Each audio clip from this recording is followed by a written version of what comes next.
So now, we are now on our part 2, no? For part 2, candlestick parts and their meaning. Guys, yung mga nakikita nyo sa chart is dalawang klase lang yan ng kandila. No? We have bullish candle and it represents rising price. We also have a bearish candle which represents falling price. So up, down, basic. And we have parts of a candlestick. As we said, no, green represents rising price, meaning that it starts as at this area. This thick part, this fat part, yung makapal na part, no, is what we call the open. And it means that in a span of a time period, the price, no, yung price is gumalaw from here. This is the starting point. Goes here. Okay, bumaba siya. Then umangat sa highest price and then nag-close. Dito siya nag-stop. So ito yung starting point niya. This is where it started. Umabot sa low. So the wicks that you guys see, no, that wick that you see, no? So this wick right here, no, it represents that on a span of a time period, let's say 1 hour, 1 minute, this is the lowest price sa loob ng oras na yon, and this is the highest price na naganap, no? And same for red candle. So this candle is what we call a bullish, no? Bull as in yung hayop. And for this one, bear. Hayop din. So ito, bear naman to, bear candle, bearish candle ang term. So the open is of course nasa taas. And then the movement starts from open, it reaches this high, then goes here, and then closes here. So ipapansin nyo, meron tayong OHLC, open, high, low, close, di ba? So ang difference lang naman diyan parehas lang naman yung high and low. What matters is the open and close. Okay? So pag green, yung open is always at the bottom, and if we have a bearish candle, the open will always be at the top. Okay. So once again, as I said, that the only thing that changes is the open and close. Bullish candle, the green one, has the open at the bottom, and the bearish candle has the open at the top. Yun lang. So open is the price at the start of the period. The high is the highest price reach. The low is the lowest price reach, and the close is the price at the end of that period.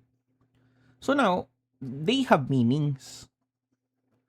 The larger the body, the more dominant a side is. Meaning, mas malaki yung body ng green candle, mas dominant sila. Yung red, sellers, mas dominant ang sellers. But what about ganto? May ganto rin eh. So wicks, they show rejection. The larger the wick, the larger the rejection. So, interpret natin to. Interpretation. Price move upwards. So, it started here. This is our open. Now, umangat. It goes up. But as you guys could see, it did not stay there. Bumaba siya. It did go down. Okay? It was rejected. Umangat siya pero hindi niya kinaya. Dito siya nag-close. And same with this one. Price moved downwards but what rejected, causing it to go up. Umangat siya. So, kumbaga, if we are going to draw, started here, umangat, saglit, it did go up for a while. It go down. Then, goes back up here. So, this is the open, and this is where it closed. So, sabihin, buyers, the buyers fought. Nang laban sila. Nang laban yung mga buyers, kaya umakyat yung price dyan. Okay? So, it means that, remember, candlestick. With candlestick, we could predict their strength based on the sizes. Large body, strong momentum. Small body, the market could not decide. Long wicks, liquidity or rejection. And just a note, we are going to discuss more concept in the price action day 4 or part 4 of the sessions, but for this recording baka hindi siya part 4, baka part 5 or part 6 kasi I'm planning this recording to be step by step, okay, bite size information. Time frames. What are time frames? Time frames actually is how long one candle represents. So 1M, it means that ang pinapakita ng isang kandila is 1 minute per candle. 5M is 5 minute per candle. 1 hour is 1 hour per candle. So you get the point. So if we are going to check it live, this is how it looks like, no?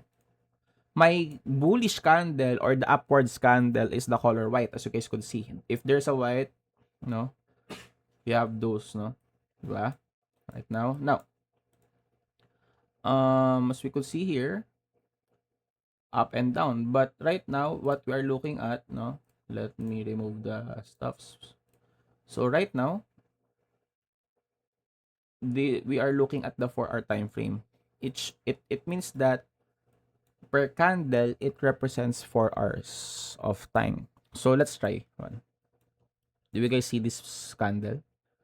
Means that it is currently running, by the way. It started at 8 p.m. and it would end at 12, no?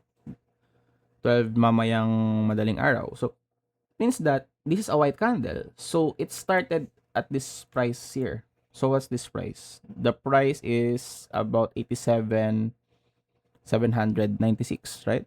So that's the starting point. Then it did go down for a while, no? But mabilis lang.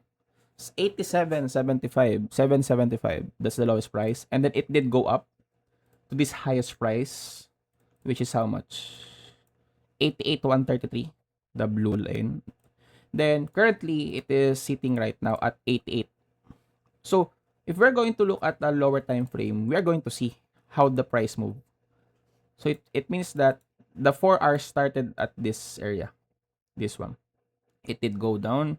Umangat. Oh, did go up. Bumaba. Umangat. Bumaba. Umangat. Bumaba. Umangat.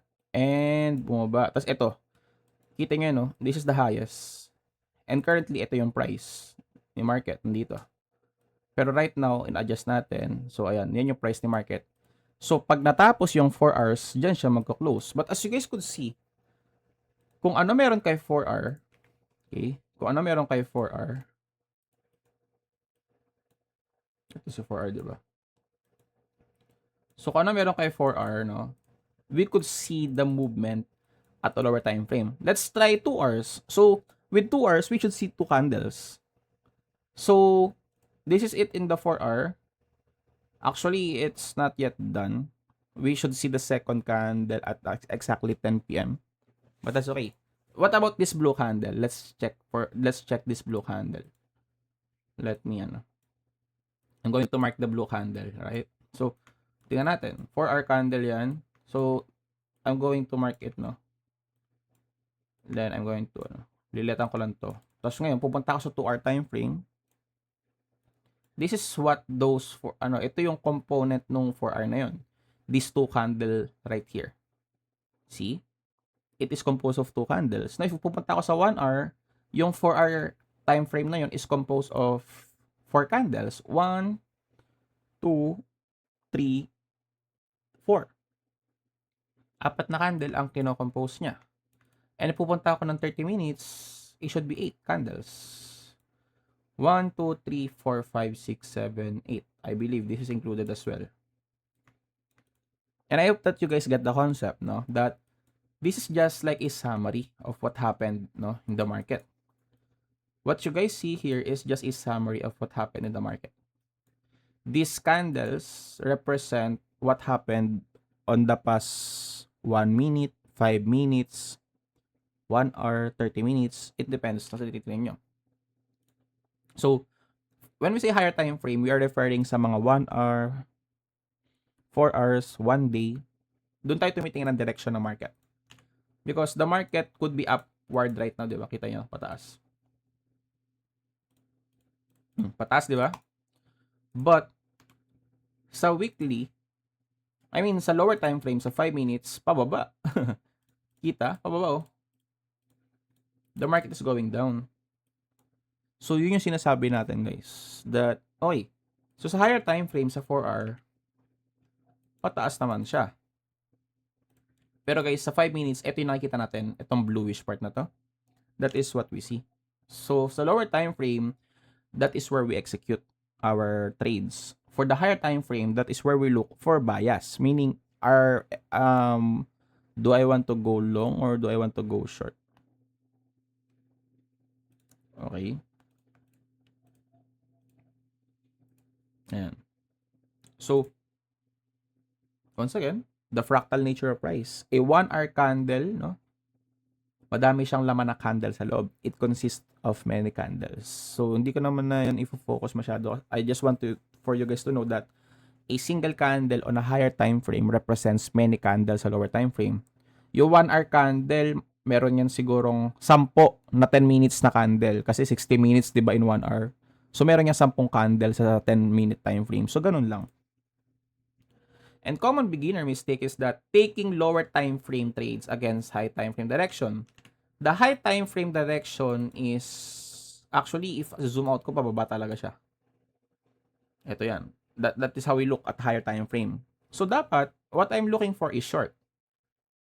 Short dapat ang hinahanap kong position because if maglolong ako, delikado. Because the price is going down. Tapos sa 5 minutes, maglolong ako, delikado. Okay? Super delikado. So, ito kasi mukhang long, oh. Ayun, oh, mukhang pataas, oh. Diba?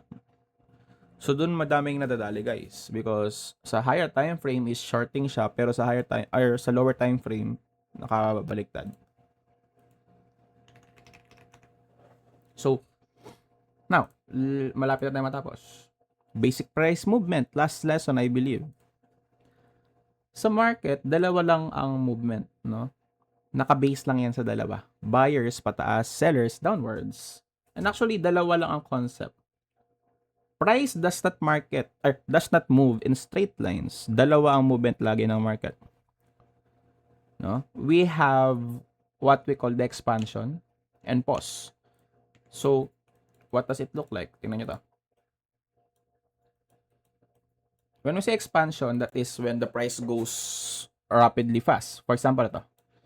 This is what we call the expansion, downwards. Tapos magpapahinga saglit si market, di ba? Magpapahinga saglit si market. As you guys could see, random movement yan. Tapos tutuloy na siya ulit. Ayun, babagsak na, oh. Di ba? Bumagsak si market. So, this area right here na bumaba, that is what we call expansion. And then kita nyo itong parang choppy market. That is what we call the consolidation or pause. The market pauses. Magpapahinga siya. Tutuloy, tingnan nyo, nagpahinga ulit siya dito. Nagpahinga, tas ayun, bumagsak. Ngayon, nagpapahinga siya ulit. Pero hindi ko alam if babagsak ba yan or tataas. We can say for sure. And that is the two phase ng market movement. It's just expansion and pause. And now, this expansion and pause concept, no, this would set for the foundation for the market structure sa ating next session. Okay? So that is all for part 2 no, ng ating recording. So see you sa part 3 for the market structure concepts.